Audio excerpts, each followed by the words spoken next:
Alo. Allah. Salam aleyküm. Aleykümselam, aleykümselam. Mənim hoş geldin. Ha bırak. Yok, Aytaza nasıl yazmışsan? Ha salam yazmışım arkadaşım. Ne maksat? Mesaj yazıp birkaç. Ne maksat? Ne yapacağız? Ne maksat? Ne maksat? Ha. Ben mağaza edemedim. Aytacan danışım. Ne arkadaşım ben? Ne var? Salam salam. Yok emin niye ben güçlü baktım da bu yani bu atak oldu da. Ayıp olur ya kardeş. Böyle şerefsizliğim rapor olmam. Mesaj yazıyor. Ayıp olur. Ben şimdi ne için yazmıştım da ben sana istemiyorum. Ağzının kardeş. Bildim de bildim. Sen bildim de yaxşı demirəm pis mənada yazmışsın ki. Deyəm nə məqsədlə yazmışdın? Mağaza edemedim kardeşim onu. Yazar mənə nə bilmirsən ha? Senin Rəvi. Ha.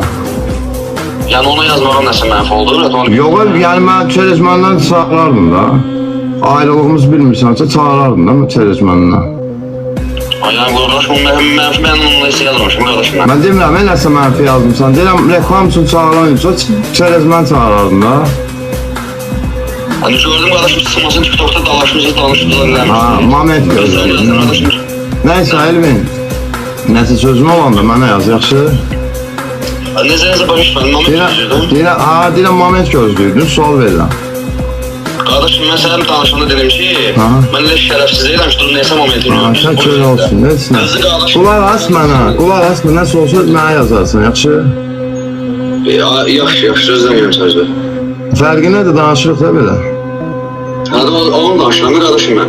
O kız kardeşim senin zanlı asası da ben yanıma gelmişti. Bildim, eminim niyə ayrılıq momentin deyirəm də, yəni bu, deyirsən elə deyirəm ki, bilirdin ayrılıq momentini.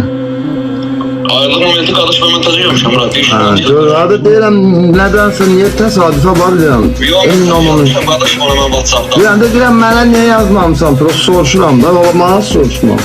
Yo, olar kardeşim, onu 5 tane sen... Nəsə olsa mənə yazarsın, yaxşı Elvin. Problem yoktu kardeşim, olar, problem yoktu. Uzatmayaq da, başqadan olmuşsan. Ayıp olar, ya durum ben... Yaxşı, yaxşı. Valla ayıp olar deyə hamı ayıblar eləyir, soxsuda hamı deyəndə. Tək elə sən deyən kim olsun? Yani bize öyle... Saatda artıq cümlələr yazırlar kardeşim. Saatdan olsun, mənə də yazırlar. Əgər elə şey belə video verirsənsə, ümumiyyətlə video paylaşma.